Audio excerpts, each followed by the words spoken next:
Today we'll read chapter 7, called What's Fair, of our book Mango's Mischief and Tales of Friendship, Stories from India, by Chitra Soundar, illustrated by Uma Krishnaswamy. What's Fair? It's published by Candlewick Press. What's Fair? It was a busy morning for Suku.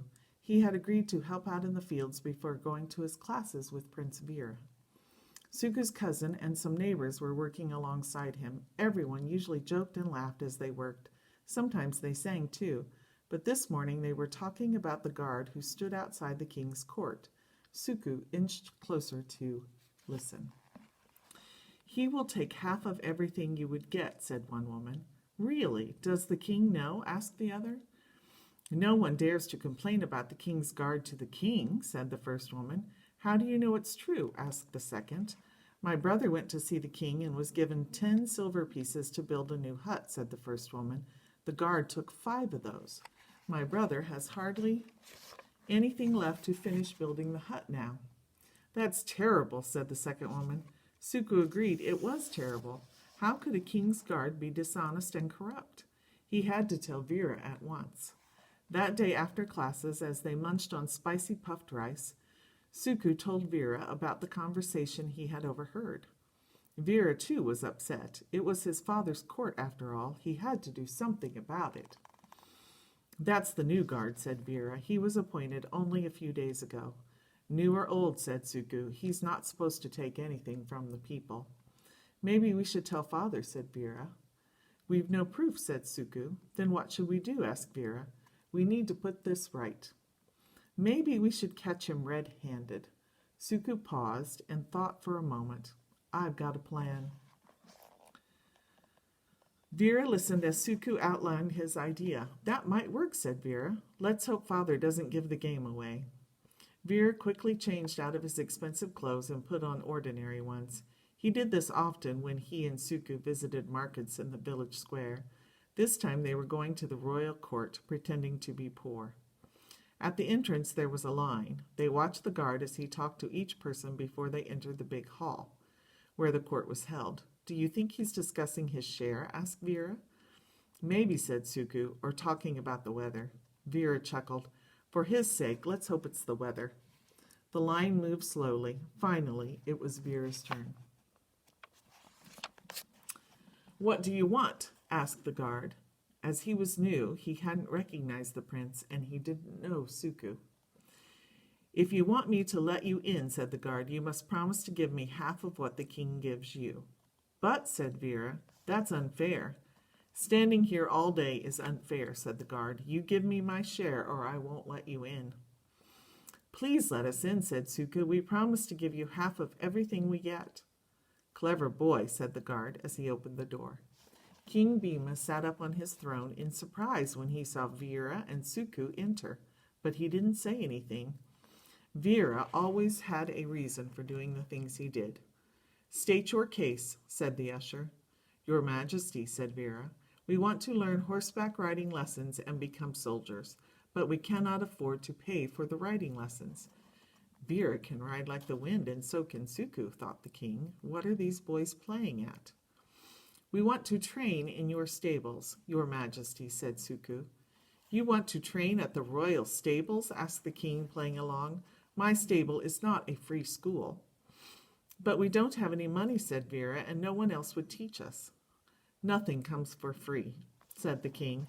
"If you want to train in the stables, first you have to prove worthy of it." "We'll do anything, Your Majesty," said Suku. "You must work hard collecting the dung and cleaning the stables," said the man. "Then I'll let you train with my men."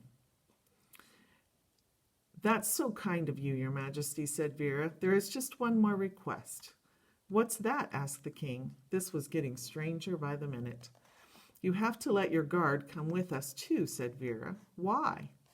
"We promised to give him half of everything we got, Your Highness," said Suku. "Why would you do that?" asked the king. "If we didn't promise him half of what we got from you," said Veera, "the guard wouldn't let us in, Your Majesty." "Summon the guard!" shouted the king. to his minister, "How dare someone demand a bribe for letting people into the court?" The guard was brought before the king. "Thank you, Vera and Suku," said the king. "You've indeed saved me from a disgrace." The court cheered for the boys, crying, "Long live Prince Vera! Long live Suku!" The guard realized his greed had landed him in big trouble. The king decreed that the guard would be sent to work at the stables. Stripped of his guard duty and all of his ill-gotten wealth, the guard would have to collect horse dung for a long time. "It's good of you to take the farm gossip seriously," said Suku. Vera shrugged. "Listening to what everyone says is part of the job," he said. "But now I want to play in the streets with you." Suku was the king of street games, especially Gilidanda, the game of stick and stone. The boys set out to play near Suku's house. They rode their horses through the market square and past the village temple. As always, Vera's guards followed him at a discreet distance. "Wait," called Suku. "What?" "Someone is sleeping on the temple steps," said Suku. "He must be waiting for the temple to open," said Vera. "I want to check," said Suku. "Maybe he's hungry or lost."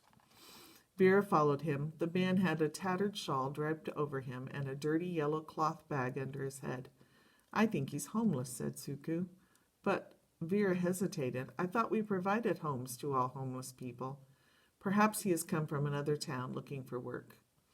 "Wake him up," said Vera. "Let's get him to a chultry. All travelers get food and shelter there, don't they?"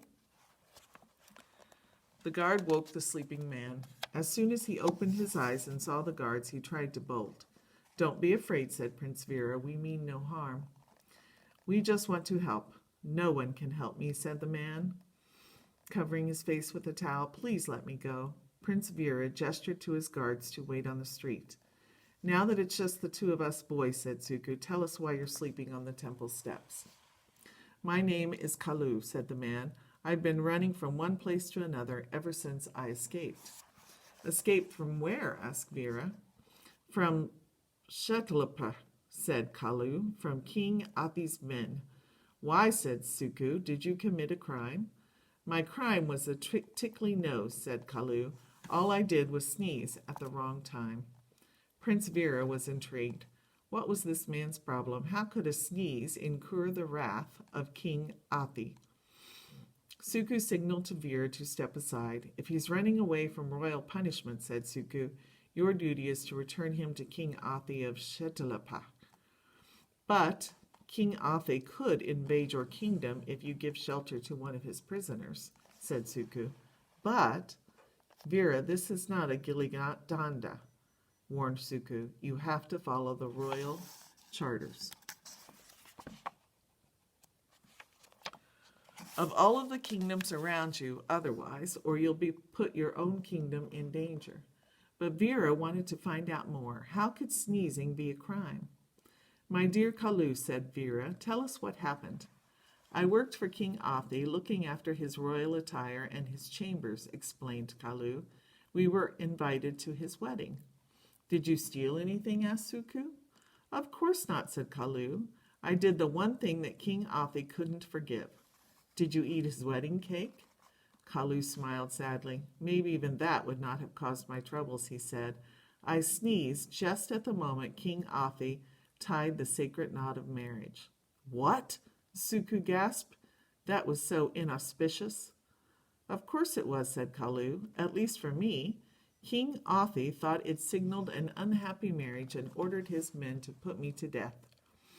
Vera bristled with anger. "No one should be put to death for sneezing," he said. "That's not fair." "Didn't anyone try to help you?" asked Suku. He felt the same way as Vera now that he could hear the man's story.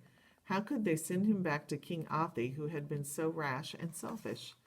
"The new queen intervened," said Kalu. "She begged for mercy." "Did that work?" asked Vera. "A little," said Kalu. "The king allowed me to choose how I wanted to die, but die I must," he said. "That's terrible," said Vera. "I escaped from the wedding hall," said Kalu, "and I've been running ever since." "Maybe King Athi will have cooled down by now," asked Suku. "No chance of that," said the man. showing a parchment with his name and reward for catching him written on it. Suku and Vera sat down on the temple steps. They had to send the man back to Shetalapur, but they didn't want him to be put to death either. Was there another way? Maybe he should choose poison, said Suku. That would be quick. You're not helping, said Vera. Maybe he should be trampled by an elephant, said Suku. Don't be like that, said Vera. Maybe every day for a month he could read the stories you write, said Suku. That would kill him for sure. Very funny, said Vera. Maybe he could read your poems. That would kill him instantly. It hasn't killed you, said Suku. That's because I've become immune to them, said Vera. At that moment, something clicked in his head. Maybe, began Suku. Wait a moment, said Vera. I think I found a way to save Kalu. What's that? Asked Suku. Kalu, you could die of old age, said Vera. That would satisfy the king's decree and let you live until you are old. Kalu's eyes lit up. That was perfect. The boys had saved his life. You're a genius, said Suku. But he should stop going to weddings or sneezing or both until he's really old. Vera instructed his guards to take Kalu back to Shetalapur. Kalu was confident of escaping King Athi's wrath and relieved to be going back home to see his family. Now it's time I beat you at Gilidanda, said Suku. I may beat you today, said Vera. Not a chance. Not even when you're old and wrinkled, said Suku, riding ahead.